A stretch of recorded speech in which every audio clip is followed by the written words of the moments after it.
On with the allegorical sci-fi films. As well as Hard to Be a God, I watched the 1981 film Possession, starring Sam Neill.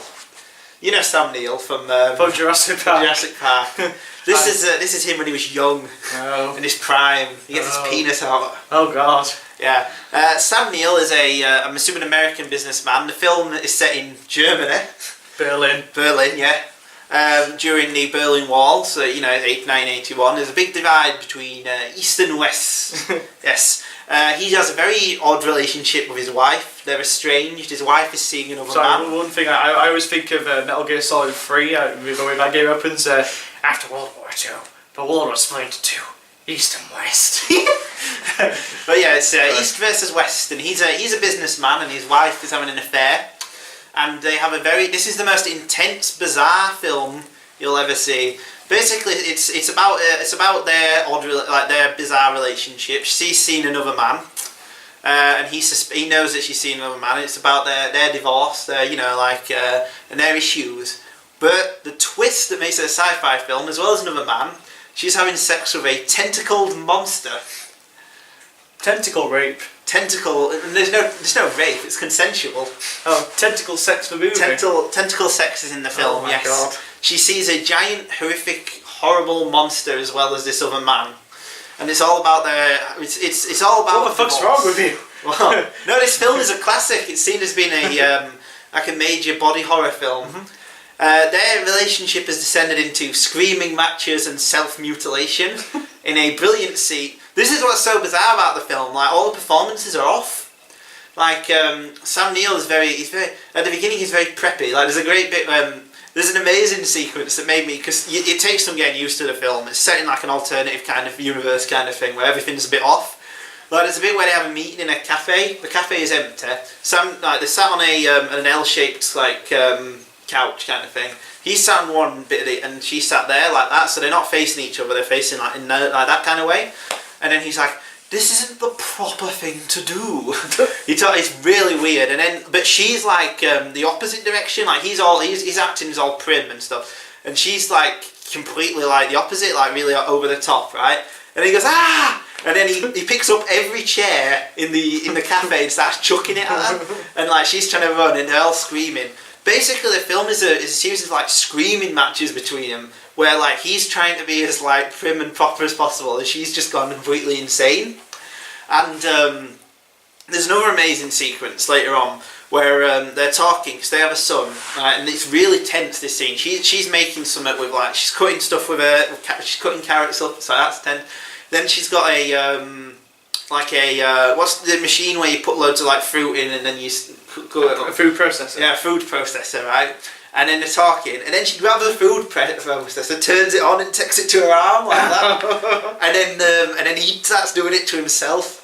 Really intense film. Like oh, it's horrifying. Like the amount of like, it's not violent, but it's emotionally violent. They're just screaming at each other and hate each other and stuff, and like just these odd stuff keep happening like that. But then it'll cut to a scene where like Sam Neill wakes up and he's like, his son is there, and he just has like a normal interaction with his son. Such a weird sort of film. But yeah, so they're in the middle of a divorce. Everything's weird there, and then she's seen this tentacled monster thing. Sam Neill hires like a detective to see her, and then the detective dies for the tentacle monster. The tentacle monster, she kills him for the tentacle monster. It's really hard to get into actually without spoiling it, because there isn't much. The plot is mainly a sort of way to discuss like the performances and all the other atmospheric sort of stuff in the film. What got me thinking with this film is, do you remember when artists, would go through things like divorce, and they wouldn't make a film about an artist going through a divorce, they would make an allegory, a metaphor. A metaphor, yeah. Like apparently the director had a troubled relationship with his wife, and he made this film as a response to that. I feel if it would be made now, it would be about a Polish filmmaker going through a divorce. All the art of making metaphorical films is dead, because people now seem to have there's a bizarre cult of like, finding artists inherently interesting. Do you find that? Do you think things have gone more biographical? I think you can see more like films but made about directors and stuff like that. Yeah, that's true, yeah. Or albums are the worst. There'll be albums where it's just the artist talking about himself without using any kind of metaphors or anything. But anyway, yeah, just a little diatribe on bring metaphors back. Metaphor and allegory are good things. They are good things because the film is so much more powerful by being this super intense, super bizarre, weirdo film about a woman's relationship with a tentacle monster, rather than being about just a director having problems with his wife.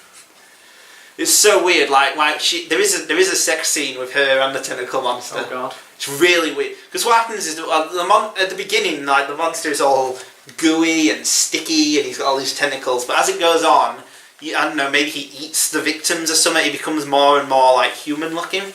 In the end, he actually looks like Sam Neill. He's Sam Neill with contact lenses in. It's really weird.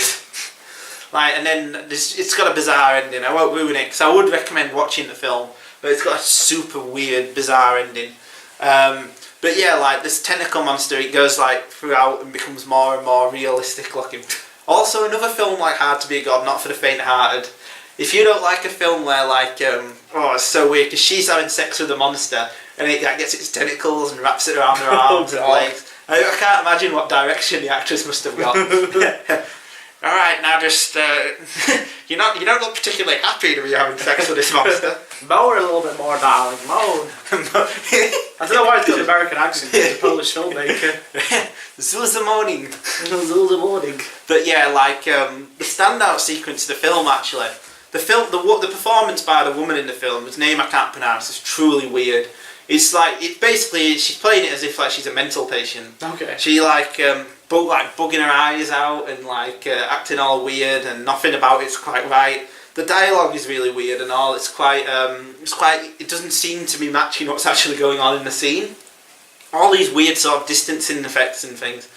But the best bit is there's a bit where she goes into a subway.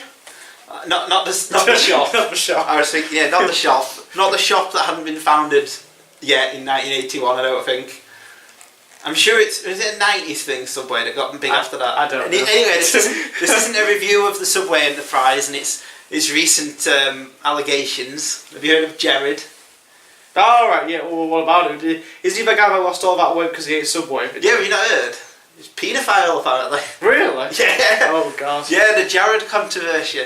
But yeah, not that Subway, a Subway, and she's holding bags. It's an amazing scene, absolutely amazing performance. And she starts throwing the bags on the floor, and then she starts groaning on the floor and screaming and carrying herself and throwing herself against the wall. This goes on for about 2 minutes, and it turns out she's had a miscarriage with the tentacle monster's child.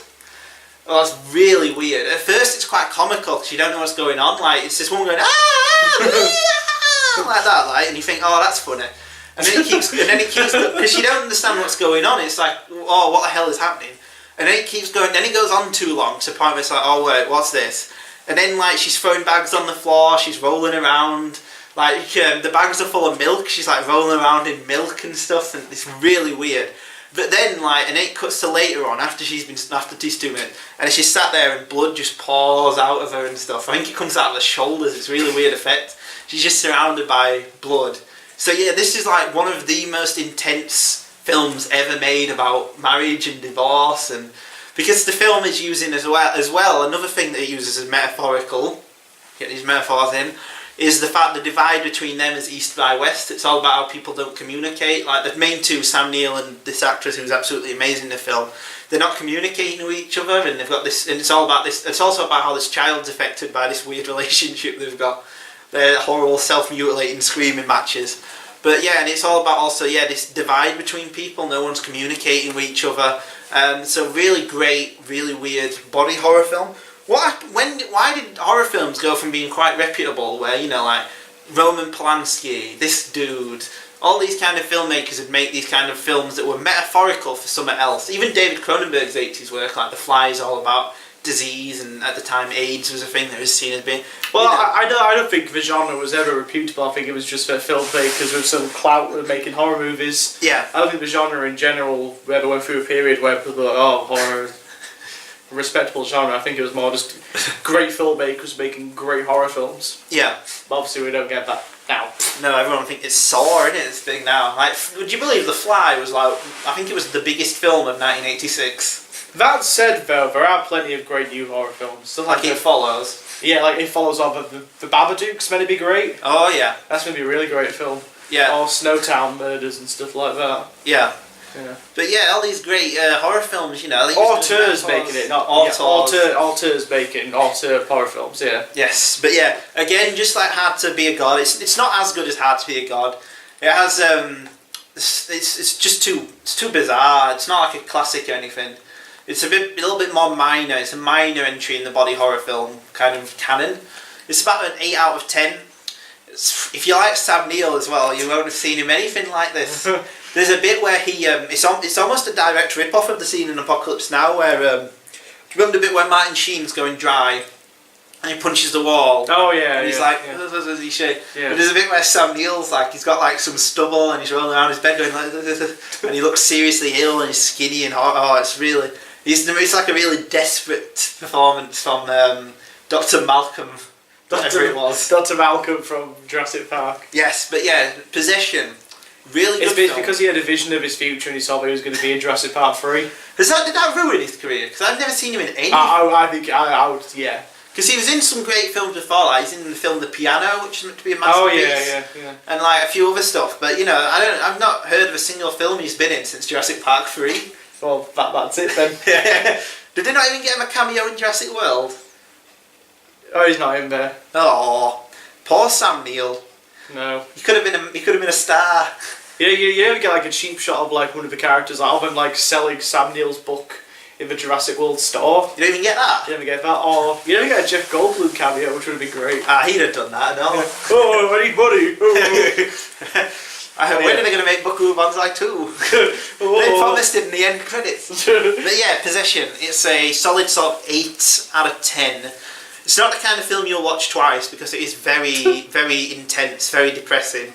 Well, I won't even say depressing really. It almost bypasses that kind of conventional sort of ideas of that kind of thing. It's just bizarre, just a weird film that's worth watching, even though it's more minor than it's like got a bit of a cult, this film, so a lot of people seem to really like it.